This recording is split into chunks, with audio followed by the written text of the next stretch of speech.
Café com informação. Oferecimento Teresina Shopping. Governo do Estado. Colchão Onyx, a tecnologia do prazer. Sesc Senac. Lens, locação de móveis e objetos.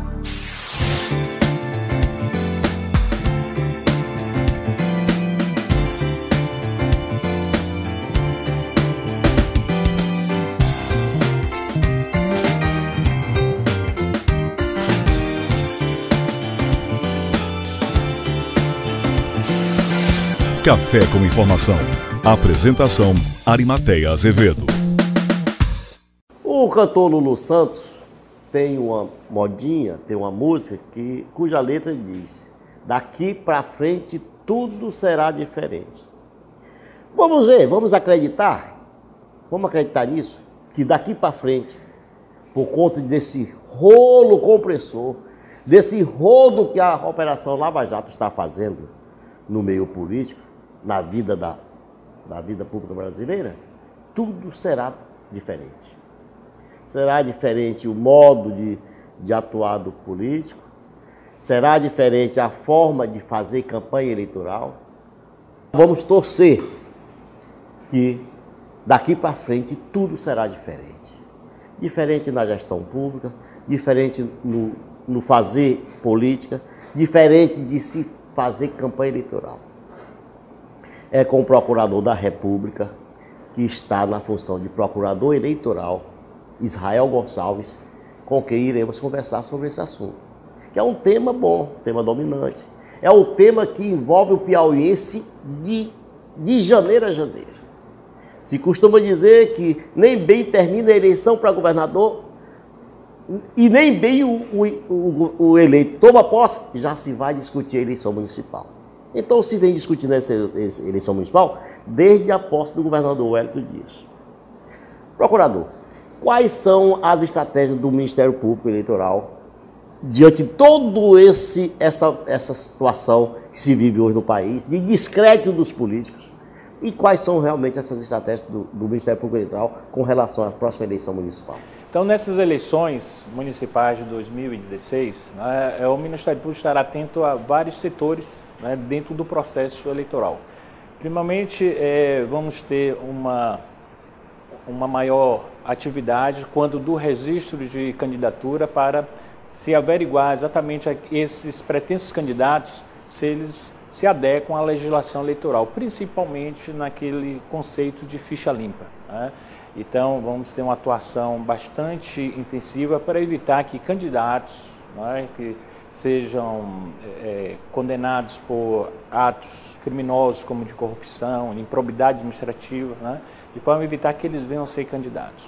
No curso da campanha, nós também deveremos ter um trabalho também intenso para averiguar se o modo de fazer campanha está de forma lícita.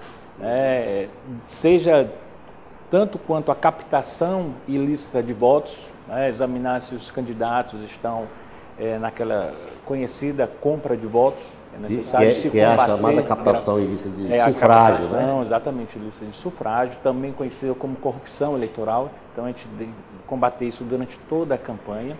E ao findar a campanha, temos que examinar também com muita cuidado a prestação de contas que os candidatos oferecerem à Justiça Eleitoral, para a gente exatamente procurar detectar possíveis casos de caixa 2, porque a gente sabe que exatamente é no financiamento de campanha que é o germe, é o início ali de uma futura corrupção que se dará quando do exercício do mandato.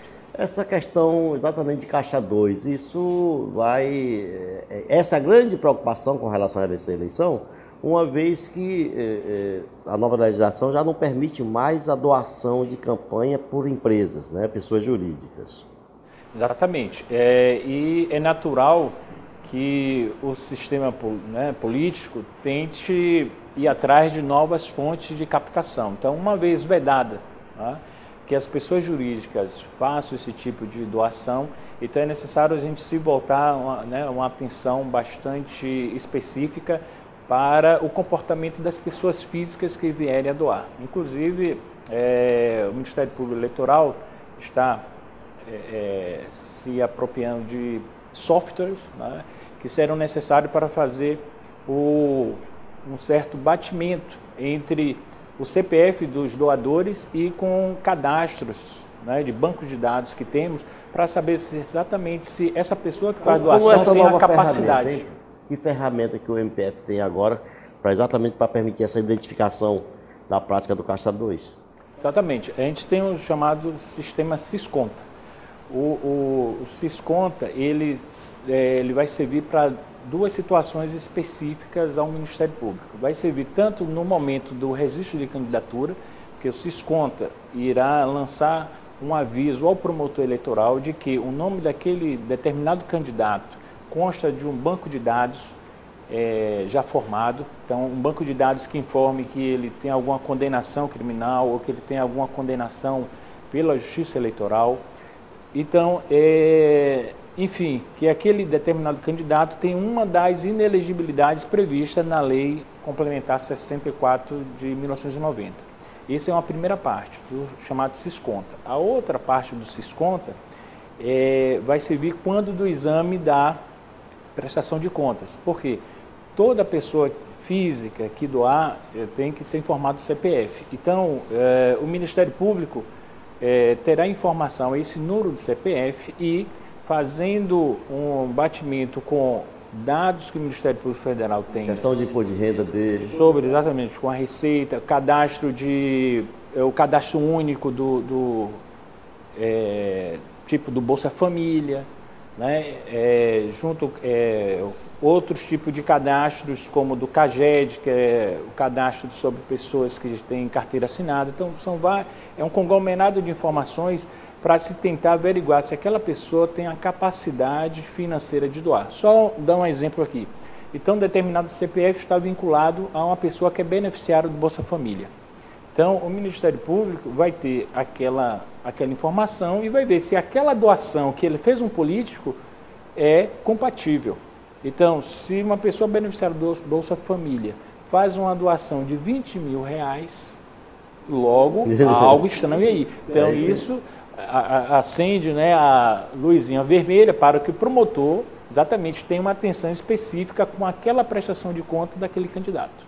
Como é que o cidadão poderá ajudar nessa tarefa de fiscalização? Como é que ele pode denunciar casos que ele veja supostamente irregulares? O Ministério Público Eleitoral tem diversos canais, né, de comunicação com a sociedade. Todos eles podem ser utilizados para esta informação, né? Ainda mais nesse período eleitoral. Exatamente, a gente tem como grande fiscal das eleições exatamente a população, porque ela é a destinatária da propaganda eleitoral, então ela mais do que ninguém sabe o que está acontecendo. E a gente tem desde os chamados meios presenciais, ela ia até uma promotoria de justiça, ou ia até a Procuradoria da República, presencialmente levar informação, como ela pode também por meios da internet, seja no computador normal, no desktop, onde ela vai entrar no site do Ministério Público Eleitoral, que é eleitoral.mpf.mp.br, ou, por último, que temos uma novidade lançada há poucos meses, que é através de um aplicativo de celular, tanto para sistema Android ou sistema iOS. Ele baixa o aplicativo, né, na sua loja de aplicativos, é gratuito, e é chamado Saque MPF. Saque MPF, que é a Sala de Atendimento ao Cidadão, né, do Ministério Público Federal. É uma sala de atendimento ao cidadão virtual, onde, através desse aplicativo, ele, naquele mesmo instante, ele pode fazer o seu texto, encaminhar para o Ministério Público e anexando tanto um vídeo, ou uma foto, ou um áudio a respeito daquilo que ele está tratando. A relação do Ministério Público Eleitoral com as promotorias do interior, como é que ela está se dando? Exatamente para atuar nas eleições. Exatamente. Esse trabalho de coordenação que temos com os promotores eleitorais, né, vamos ter uma intensificação agora já no mês de julho. Já tivemos uma primeira reunião geral, teremos agora dia 8 de julho uma segunda reunião geral com os promotores eleitorais, todos os promotores do Estado, de forma exatamente a trabalhar as estratégias para atuação nestas eleições. Dentre os principais assuntos, exatamente, vamos trabalhar as questões da fiscalização dos registros de candidatura, a atenção especial à propaganda eleitoral, não só do período de campanha, mas também a esse período pré-campanha. Né? Exatamente, para tentar evitar os abusos. Por mais que a legislação eleitoral, sabemos, com a reforma de 2015, tenha tornado mais permissiva um tipo de apresentação dos pré-candidatos, mas de toda forma há ainda vedações e que cabe ao Ministério Público Eleitoral, por seus promotores, fazer essa averiguação. Procurador, nós vamos discutir no próximo bloco essa questão de se fazer a campanha nas redes sociais, essa questão do pré-candidato, do cidadão que se anuncia como candidato e já estaria fazendo candidatura fora de tempo. Nós voltamos já. Café com informação. Oferecimento Teresina Shopping. Governo do Estado. Colchão Onyx, a tecnologia do prazer. Sesc Senac. Lens, locação de móveis e objetos. Pensar numa festa, escolher a decoração, definir cores, peças. A Lens Casa e Festa oferece o acervo mais completo para comemorar os momentos mais especiais de sua vida. Só na Lens você encontra móveis e objetos em vários estilos para seu evento. São modelos exclusivos que você só encontra aqui. Então, pensou em festa? Pensou Lens. Fone 86-3233-3026. Desde janeiro, muitas pessoas se anunciam como candidatas ou como proponentes a uma candidatura, seja prefeito, seja vereador, nessas próximas eleições. O que está errado até aí? Ele pode se dizer pré-candidato ou ele já pode dizer que é candidato? Diga lá, procurador. A última reforma eleitoral, em 2015, terminou ampliando, né, a possibilidade dos chamados pré-candidatos se apresentarem à população. Antes de deflagrar a campanha eleitoral. Exatamente. Determinadas situações que preteritamente poderia até se entender como uma campanha extemporânea, hoje não mais é. Então, quem procura, né, colocar o seu nome para o sufrágio, né, nas próximas eleições, ele já pode, desde já, se apresentar como um pré-candidato, seja vereador, seja a prefeito, inclusive, podendo ainda mais, né, falar da sua plataforma política, o que ele pretende fazer. Ele pode também expor a sua opinião sobre os fatos políticos atualmente vigentes. Então, assim, houve realmente uma grande ampliação. Isso foi como uma forma, digamos, de compensar o fato que houve uma diminuição do período de campanha, né? Diminuiu de 90 para 45 dias. Então, de outro lado, houve essa compensação, de forma que ele possa se apresentar, dizer dos seus projetos, dos seus planos, né? Inclusive, através claro, desde que financiado pelo próprio partido. Ele pode fazer o partido pode fazer reuniões com a comunidade, né, para discutir com a comunidade. A pré-candidatura dele. Não a pré-candidatura em espécie. O partido pode, né, através de suas expensas, fazer reuniões para discutir com a comunidade o seu projeto político. Entendeu? Agora, não especificamente, digamos, fazer essa reunião tipo um mini comício. Sim. Né? Não é o caso.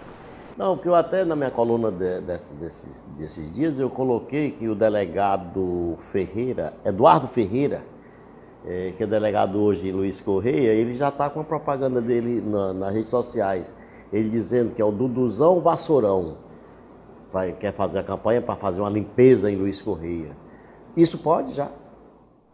Ele está desde que ele não faça um pedido expresso de voto, que essa é a grande proibição que a legislação traz. Então, ele pode se apresentar exatamente como pré-candidato, dizer o que ele pretende. Agora, o que ele não pode é fazer um pedido expresso de voto, porque isso aí se torna uma campanha extemporânea. Como também a chamada campanha, a propaganda negativa também não pode. Então, um pré-candidato não pode também pedir que não se vote em outro. Então, além de ele não poder fazer o pedido para si, ele também não pode, digamos, numa inauguração de uma obra pública, dizer, não vamos votar no outro candidato, não deixa ele voltar, o outro grupo voltar. Então, isso não pode. Ele não pode nem pedir a favor, nem pedir que não vote no outro. Essa é uma das vedações que existe nesse período de pré-campanha. Bom, eu terminei aqui fazendo até a propaganda do delegado Eduardo. Mas, procurador, o que implica, que punição pode ter também para o eleitor nessa história de compra e venda, de voto? Muito bem lembrado por você. Por vezes a gente ouve muito falar da captação ilícita do sufrágio, como se a responsabilidade, principalmente a penal, fosse só de quem compra o voto. É necessário lembrar, até porque temos muitos casos na justiça eleitoral, com condenação também do eleitor, porque a lei pune tanto o candidato que compra o voto como o eleitor que vende. Então, não é só a compra, mas também a venda do voto, que isso é necessário que o eleitor tenha consciência, também é um ato ilícito, sujeito, inclusive, a pena de 1 a 4 anos. Então, o eleitor que recebe em sua casa um candidato que busque comprar o seu voto, lembre que, além da questão da cidadania em si, que é algo realmente antiético, imoral, ilegal, fazer a venda do seu voto, saber que isso é um crime que ele pode também vir a ser punido por esse ato. Procurador, aqui no Piauí, qual a avaliação que se tem dessa força-tarefa que está empreendida hoje no país, fazendo essas denúncias, fazendo, como eu disse no início, fazendo esse rolo compressor com relação a essa corrupção que existe sendo denunciada? Nós vemos exatamente com bastante ânimo, e esperamos que exatamente esta força-tarefa exatamente se espalhe pelo país. Inclusive já está se montando alguns pontos de apoio, já como no Rio de Janeiro e São Paulo, porque está surgindo já outros focos de corrupção endêmica, onde a Lava Jato já começa a ter outros tentáculos, e é necessário que tenhamos a consciência de que esse fato não é exclusivo só de uma empresa brasileira. Então, esperamos de fato que haja o prosseguimento dessa força-tarefa do Ministério Público, com a Polícia Federal, e que possa exatamente fazer uma mudança, seja um paradigma para uma mudança no país. Há o sentimento de que se nota mesmo que uma mudança significativa nisso? A grande mudança que ainda pode não ter sido sentida ainda no dia a dia do povo, a grande mudança é pelo menos o sentimento de que ninguém está acima da lei. Qualquer pessoa, cidadão no Brasil, tem que responder por seus atos ilícitos. Já se tem aquela noção ou aquele sentimento de que hoje no Brasil não se prende mais, não se prende somente pobre, preto e prostituta. Exatamente. Se prende gente maior. Exatamente, se prende desde o pequeno até as grandes autoridades da República. Como estão, né? Aliás, prenderam o PIB brasileiro. Os donos da riqueza do Brasil estão presos. Procurador, o Ministério Público já tem assim a relação daqueles gestores que não teriam condições de ser candidatos nessa próxima eleição? Na verdade, o Tribunal de Contas é quem prepara isso. O que temos nesse período, de reunião de dados para aferir quem é inelegível? Por determinação legal, então os tribunais de contas fazem a remessa ao Tribunal Eleitoral daquela lista de pessoas que tiveram suas contas rejeitadas. Essa lista, apesar de ter sido apelidada como lista de inelegíveis, ela em si ainda não significa que a pessoa ali ainda seja inelegível, porque tem que ainda se averiguar parâmetros trazidos pela legislação, para saber se aquele caso de rejeição específica realmente é um caso de inelegibilidade ou não. Mas é necessário saber que não só esses casos trazidos pelo Tribunal de Contas, para se ter ideia... Porque parece que isso aí só diz respeito a gestores, não é? Exatamente. Mas a inelegibilidade, exatamente, a inelegibilidade vai além do caso dos gestores que tiveram suas contas rejeitadas pelos tribunais. É necessário saber, por exemplo, profissionais que tenham sido expulsos da profissão por seus conselhos, ele é inelegível. Um servidor público que tenha sido demitido a bem do serviço público, ele é considerado inelegível. Então, pessoas que tenham sido condenadas por diversos tipos de crime, como um crime contra o patrimônio, crime contra o sistema financeiro, os crimes eleitorais, todos eles, mesmo depois de cumprida a pena, ele ainda permanece com um período de 8 anos ainda inelegível. Então, nós temos diversas situações de inelegibilidade. Agora, é verdade que a maioria dos casos de inelegibilidade a gente vai encontrar nessa relação de gestores que tiveram suas contas rejeitadas pelos tribunais. Procurador, essa decisão do Supremo de acabar com o efeito suspensivo, né, das decisões, das condenações, isso muda alguma coisa com relação à eleição? Com relação a gestores que não foram condenados e ainda não foram presos? Tem muitos dessa situação aqui no Piauí? Olha, especificamente na área eleitoral não teremos agora, porque os casos criminais hoje já estão transitados no âmbito do Tribunal Regional Eleitoral, né? Já estão transitados ou, como a gente fala no jargão jurídico, né, subiram para o TSE, quer dizer, via recurso, já estão no âmbito do Tribunal Superior Eleitoral, é quem cabe, no caso, examinar a possibilidade de execução provisória da pena. Eu gostaria de agradecer a presença do procurador Israel Gonçalves, procurador eleitoral do Piauí, aqui no Café com Informação. Nós voltamos na próxima semana. Café com Informação. Oferecimento Teresina Shopping, Governo do Estado. Colchão Onyx, a tecnologia do prazer. Sesc Senac. Lens, locação de móveis e objetos. Café com Informação.